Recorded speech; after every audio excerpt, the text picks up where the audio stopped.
ମୁଁ ସୁଧାଂଶୁମାଳିନୀ ନାୟକ ସରକାରୀ ଉଚ୍ଚ ପ୍ରାଥମିକ ବିଦ୍ୟାଳୟ ବାଦାମବାଡ଼ି ନିକଲୋନୀର ଶିକ୍ଷୟିତ୍ରୀ। କଟକ ଜିଲ୍ଲା ଶିକ୍ଷା ସଂଯୋଗ କାର୍ଯ୍ୟକ୍ରମରେ ସପ୍ତମ ଶ୍ରେଣୀ ଭୂଗୋଳ ବିଷୟକୁ ସ୍ୱାଗତ କରୁଛି।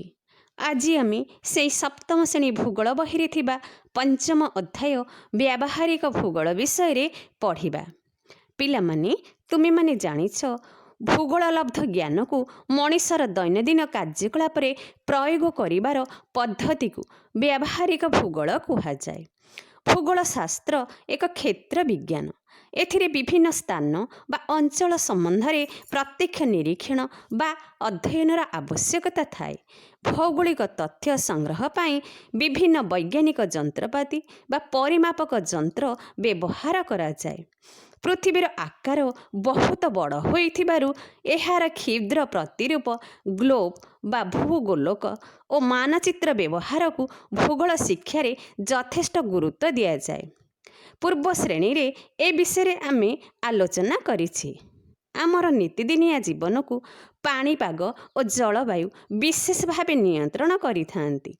ବାୟୁ ତାପମାତ୍ରା, ଚାପ ଓ ଆର୍ଦ୍ରତା, ପବନର ବେଗ ଓ ଦିଗ, ବୃଷ୍ଟିପାତ ଓ ଆକାଶର ଅବସ୍ଥାରୁ ପାଣିପାଗ ଓ ଜଳବାୟୁ ସମ୍ବନ୍ଧରେ ଜାଣି ହୁଏ।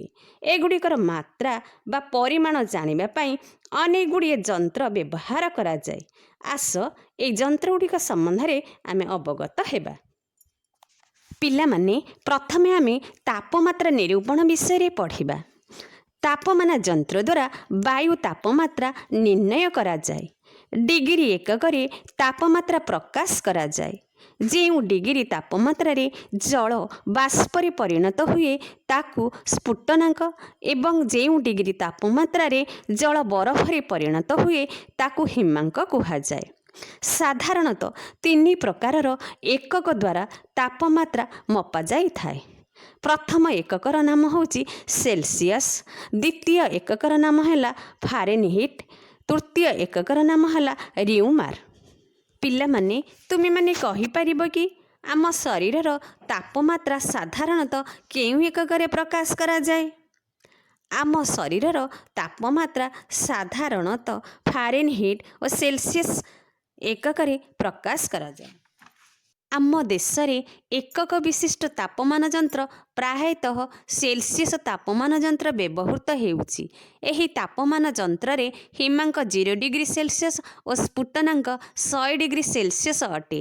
ବାୟୁ ତାପମାତ୍ରା ନିରୂପଣ ପାଇଁ ସାଧାରଣ ତାପମାନ ଯନ୍ତ୍ର ବ୍ୟତୀତ ସର୍ବୋଚ୍ଚ ଓ ସର୍ବନିମ୍ନ ତାପମାନ ଯନ୍ତ୍ର ମଧ୍ୟ ବ୍ୟବହାର କରାଯାଏ। ଏହା ଇଂରାଜୀ ଅକ୍ଷର ୟୁ ଆକାରର ଏକ ସ୍ୱତନ୍ତ୍ର ତାପମାନ ଯନ୍ତ୍ର। ଏଥିରେ ବ୍ୟବହୃତ କାଚ ନଳୀର ବାମ ପାର୍ଶ୍ୱ ବାହୁ ସର୍ବନିମ୍ନ ତାପମାତ୍ରା ଓ ଦକ୍ଷିଣ ପାର୍ଶ୍ୱ ବାହୁ ସର୍ବୋଚ୍ଚ ତାପମାତ୍ରା ଦର୍ଶାଇଥାଏ। ଦିନରାତି 24 ଘଣ୍ଟା ମଧ୍ୟରେ ସର୍ବୋଚ୍ଚ ଓ ସର୍ବନିମ୍ନ ତାପମାତ୍ରା ଏଥିରେ ସହଜରେ ଜଣାପଡ଼େ। ଆଜିକାଲି ପାଗ ପର୍ଯ୍ୟବେକ୍ଷଣ କେନ୍ଦ୍ରମାନଙ୍କରେ କ୍ରମାଗତ ଭାବେ ତାପମାତ୍ରା ରେକର୍ଡ କରିବା ପାଇଁ ଥର୍ମୋଗ୍ରାଫ ନାମକ ଯନ୍ତ୍ର ବ୍ୟବହାର କରାଯାଉଛି। ପିଲାମାନେ, ଆମେ ଏବେ ବାୟୁର ଚାପ ବିଷୟରେ ପଢ଼ିବା। ବାରୋମିଟର ବା ଚାପମାନ ଯନ୍ତ୍ର ଦ୍ୱାରା ବାୟୁ ଚାପ ନିର୍ଣ୍ଣୟ କରାଯାଏ। ଚାପମାନ ଯନ୍ତ୍ର ସାଧାରଣତଃ ଦୁଇ ପ୍ରକାର। ପ୍ରଥମ ହେଉଛି ପାରଦ ଚାପମାନ ଯନ୍ତ୍ର ଓ ଦ୍ୱିତୀୟଟି ହେଉଛି ଆନିରଏଡ୍ ଚାପମାନ ଯନ୍ତ୍ର। ପାରଦ ଚାପମାନ ଯନ୍ତ୍ର ଅନ୍ତର୍ଗତ କାଚ ନଳୀରେ ପାରଦ ସ୍ତମ୍ଭର ଉଚ୍ଚତା ବାୟୁ ଚାପ ସହ ସମତା ରକ୍ଷା କରେ। ଏହି ପାରଦ ସ୍ତମ୍ଭ ସାଧାରଣତଃ ସମୁଦ୍ର ପତନରେ 7.6 ସେମି ଉଚ୍ଚତା ପର୍ଯ୍ୟନ୍ତ ହୋଇଥାଏ। ବାୟୁ ଚାପ ହ୍ରାସ ବୃଦ୍ଧି ସହ ପାରଦ ସ୍ତମ୍ଭର ଉଚ୍ଚତାରେ ମଧ୍ୟ ହ୍ରାସ ବୃଦ୍ଧି ଘଟିଥାଏ। ଏହି ଚାପମାନ ଯନ୍ତ୍ର ତ୍ରୁଟିଶୂନ୍ୟ ଭାବେ ବାୟୁଚାପ ନିରୂପଣ କରିଥାଏ।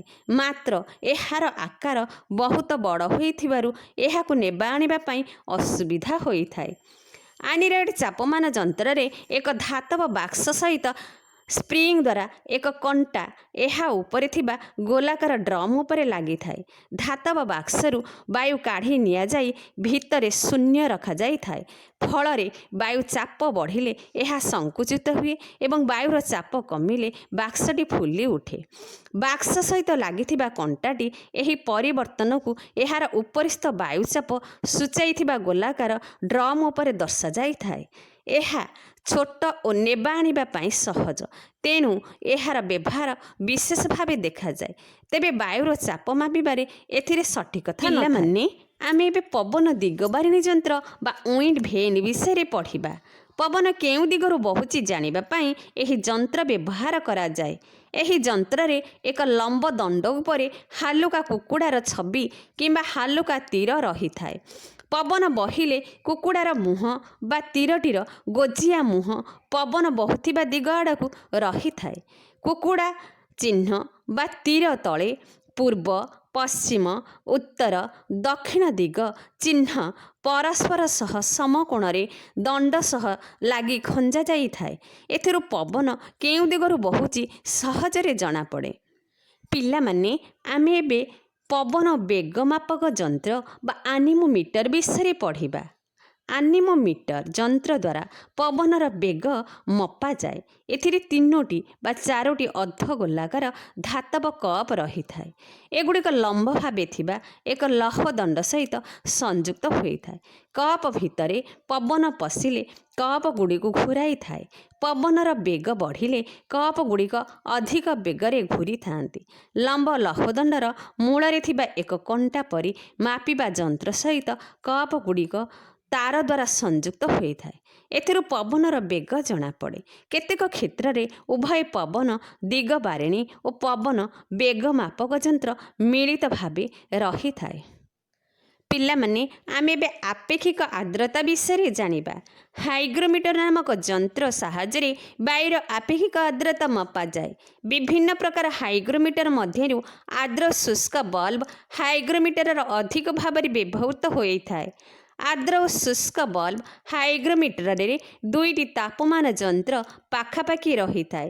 ଗୋଟିକର ବଲ୍ବକୁ ସୂକ୍ଷ୍ମ ଛିଦ୍ରଯୁକ୍ତ କନାରେ ଗୁଡ଼ାଇ ଜଳପାତ୍ର ମଧ୍ୟରେ ବୁଡ଼ାଇ ରଖାଯାଏ।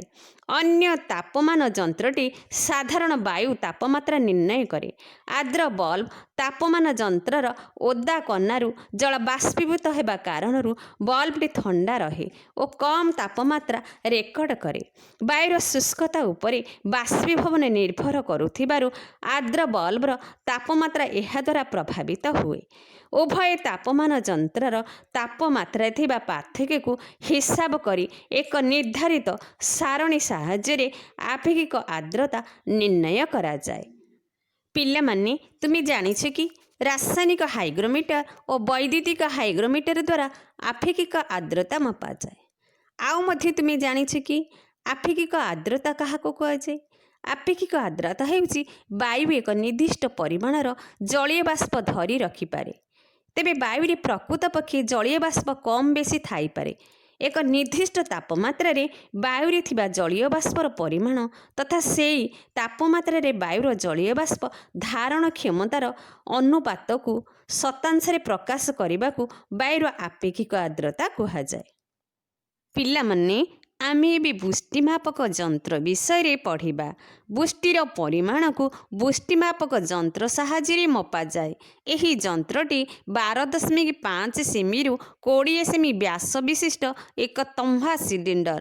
ଏହା ଭିତରେ ସେହି ସମାନ ବ୍ୟାସ ବିଶିଷ୍ଟ ଏକ ତମ୍ବା କାହାଳିରେ ନିମ୍ନ ଭାଗ ଏକ କାଚ ଜାର୍ ବା ତମ୍ବା ପାତ୍ର ମଧ୍ୟକୁ ପ୍ରବେଶ କରିଥାଏ। କାହାଳିର ନିମ୍ନ ଭାଗ ଛିଦ୍ର ଅତି ଛୋଟ ଥାଏ। ସମୁଦାୟ ତମ୍ବା ସିଲିଣ୍ଡରକୁ ଆଉ ଏକ ଟିଣ ଖୋଳ ଦ୍ୱାରା ଆବୃତ କରି ରଖାଯାଇଥାଏ। ବୃଷ୍ଟିମାପକ ଯନ୍ତ୍ରର ନିମ୍ନାଂଶ ମାଟି ତଳେ ଏବଂ ଉପର ଅଂଶଟି ମାଟି ଉପରୁ ପ୍ରାୟ 30 ସେମି ଉଚ୍ଚତାରେ ରହିଥାଏ। ସାଧାରଣତଃ ଖୋଲା ପଡ଼ିଆରେ ବୃଷ୍ଟିମାପକ ଯନ୍ତ୍ର ରଖାଯାଇଥାଏ।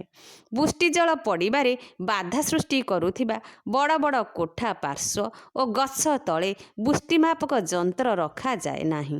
ପ୍ରତିଦିନ ହେଉଥିବା ବୃଷ୍ଟିପାତର ପରିମାଣକୁ ଅନ୍ୟ ଏକ ମାପପାତ୍ର ଦ୍ୱାରା ମାପ କରାଯାଏ।